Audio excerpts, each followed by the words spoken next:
Hey guys, welcome back to my YouTube channel. For today's video, I wanted to sit down and talk all things sixth form. I know that this time last year I was freaking out about starting sixth form. Now that I've been there for a year and have gained some knowledge and perspective, I wanted to sit down and answer some questions which you guys have asked me about sixth form and what it's like. On my phone I've compiled a list of about 20 questions actually, and I'm just going to go through. I hope you guys are excited for this video and let's just get into it. I am going to talk a little bit more about my subjects later on because I do have a couple questions about those, but I'm definitely going to be mentioning it a lot throughout this video. So I just want to say that I am going into year 13 and I do geography, maths and economics. The first couple questions that I have are about the workload and the difficulty of the work. Somebody has asked, is the workload a large step up from GCSE? A follow-up question is, how much harder is it? I found that the change in the workload really depends on the subject. In geography, it literally is the same level. Maths, I do think there is a significant jump. For economics, I actually didn't find the step up too much because I studied it at GCSE. If there's somebody out there who you know who has done your subject, maybe it would be a great idea to ask them how they found the jump in workload. But honestly, it's nothing to worry about. It is gradual. You're not just going to go in on the first day and be bombarded with a billion essays. I honestly thought that the workload was going to be a lot worse than it has been, and I'm not saying it's easy and I'm not saying it's not a lot. Definitely manageable. As for the jump in difficulty, again, I think it really depends on the subject, but it will definitely be gradual. The next question is, how much work do I need to complete after school? I honestly do not think that this has changed at all for me since GCSEs. Some nights I will do nothing and some nights I will work for hours. It honestly depends on how I'm feeling. Sometimes I just am exhausted, I need to come home and do nothing, and I still can even at A-level. Obviously you do have deadlines and you do have work that has to be done for a certain date as set by the teachers. Just like homework at GCSE, nothing much changes there. Sometimes pieces can be a bit bigger, but you have more time to do them because you're only doing 3 subjects. You will have more work and more revision for every subject, but you're doing significantly less subjects. So I honestly think it balances out. I also always find school kind of seasonal. We always seem to have just a week or so where we have tests for every single subject. That week and weeks leading up to that are way busier after school than weeks where we've just done tests and we're just starting a new chapter. So it really does depend, but not hours upon end. This next question is, how do you balance work, coursework, social life, hobbies and a job? I'm gonna first start with coursework. Coursework actually isn't that a big part of A-level as I thought it was going to be. At least for me, it obviously depends which subjects you pick, but I only have coursework in one of my subjects. So far, it seems pretty integrated into the spec. I will be completing my geography coursework over next half term, and we're obviously doing that in lessons, and we'll also get homework time for it. So it's actually not going to take too much time out of my life, I don't think. It will just feel like a really long and big piece of homework spread out over a number of weeks. It is definitely sometimes difficult to balance school and social life and hobbies and everything going on. I personally prefer to do as much of my schoolwork as I can in the week, and then I'll spend my Friday evening and Saturday and Sunday socializing. I think it's really important to find a balance between doing schoolwork and socializing. I know that might take some time to figure out, but you will get there in the end. As for a job, it's obviously your choice if you want to have a job or if you don't want to have a job. I actually work a very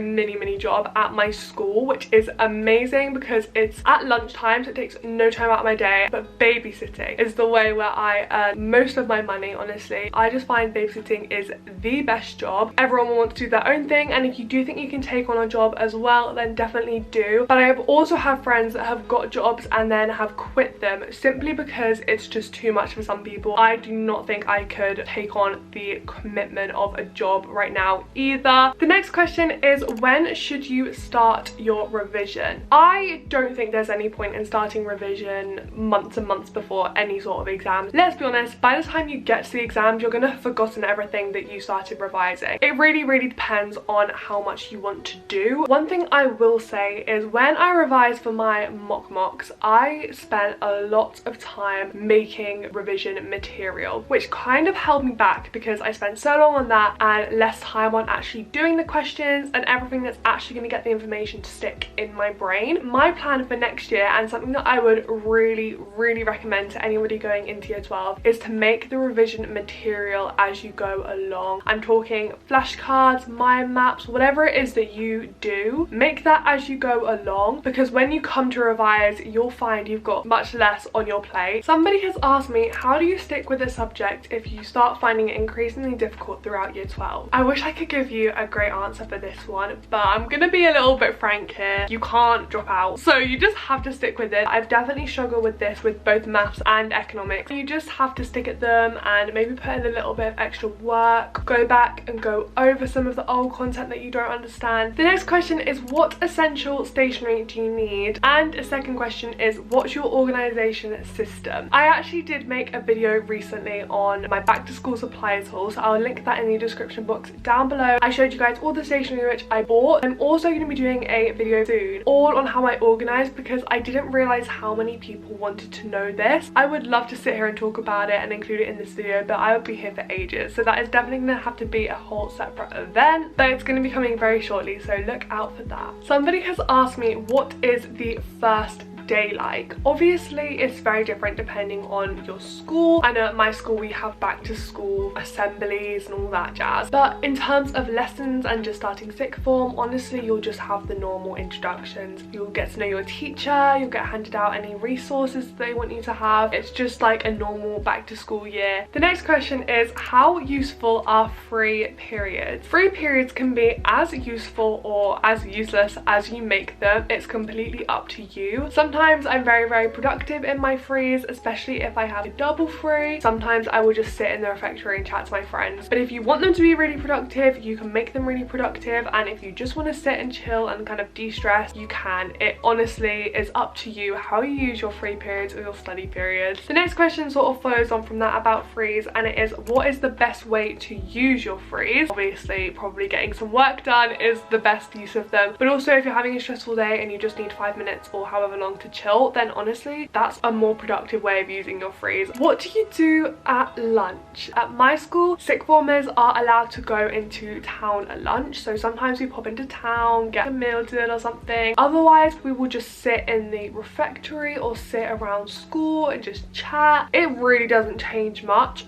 from year 11 or any other year lower in the school. The next question is, do friendship groups change and do you get to know more people? I was also really confused about this when I started sixth form. I didn't know if I was going to stay friends with my friends, I didn't know if I was going to drift from my friends, I didn't know if I was going to make new friends, meet new people. I know that for me personally, I've stuck with my friendship group and I feel like we've got so much closer as a group across the last year. But if you want to make new friends, there's definitely opportunities for that. I know people that have come in have shot right up to being the most popular people. I am friends with some of the new people in my school and I have definitely got to know new people. Obviously you have new classes, new seating plans, you just naturally get closer to the people that you spend more time with in school. But I also don't know some of the new people at all. I don't know their names, and honestly still walking around school I spot some people and I'm like, I don't know who that is. Friendship groups can really go whichever way you want. The next question is, do people really care about what you wear? I can say that for sure no one cares what anyone is wearing. The first couple weeks when we were all wearing our own clothes instead of school uniform, everyone was always looking at what everyone was wearing, saying, oh, where did you get that from? I really like that. Everyone was just really excited about it. It was like a new outfit every day. It was always an effort to make sure I looked good going to school. But now I could wear the same suit 5 days a week and no one would notice. Nobody cares what you wear. Literally no one cares. At the beginning of the year, I won't lie to you, there's definitely a little bit of a fuss about it, but that definitely dies down. As long as you feel good and comfortable in what you're wearing, it's only school, do you know what I mean? I'm not gonna get dressed up to go to school. And that's the do.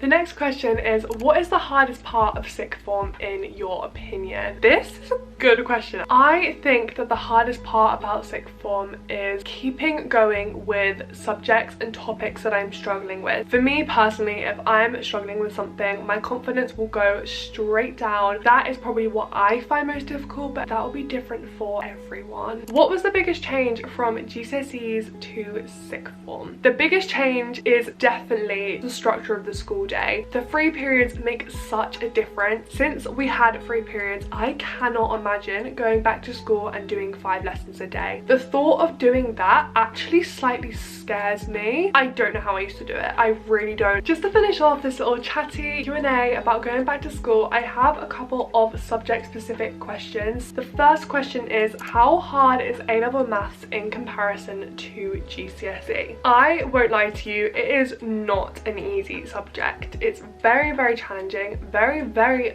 very full on. We go through the content so fast, so I would honestly say there is a big step up. But if you love maths and you enjoy doing it, I think you'll be okay. Just following on from that, somebody has actually asked me, would you recommend taking A-level maths if you found GCSE maths hard? I'm gonna be, again, really brutal and just say no. They just expect you to understand maths GCSE so well, and you have to use those skills all throughout the course. By the way, I'm not sitting here saying I'm a maths genius. I'm really, really, really, really not. The last question of this little Q&A chit chat is, what are your thoughts on economics and geography at A-level? Geography is my favourite subject. I love it so much. I'm so passionate about geography. At A-level, I really, really, really, really enjoyed it. There are so many opportunities that come with geography. I have actually chosen to do geography at university. That is how much I love it. It's not that different to GCSE in terms of difficulty or content. It's just slightly more in-depth. So if you like geography at GCSE, you're probably gonna like A-level geography. Economics was one of my favourite subjects at GCSE. I found it really, really interesting. I still do, but I honestly do think it is my least favourite subject at A-level. The lessons can be sometimes not my favourite. Economics is a really good one to have because it's really attractive to any sort of employee. That is all the advice that I have for you today. I hope this video was good enough. I hope you feel slightly assured about going back to school in September. Good luck to everybody who is starting sixth form. It's going to be a very exciting journey for you guys. If you did enjoy today's video, please do give it a thumbs up. Make sure to subscribe to my channel down below and let me know in the comments which subjects you are taking next year because I'm intrigued. Thank you guys for watching, and I'll see you soon with a brand new video. Bye.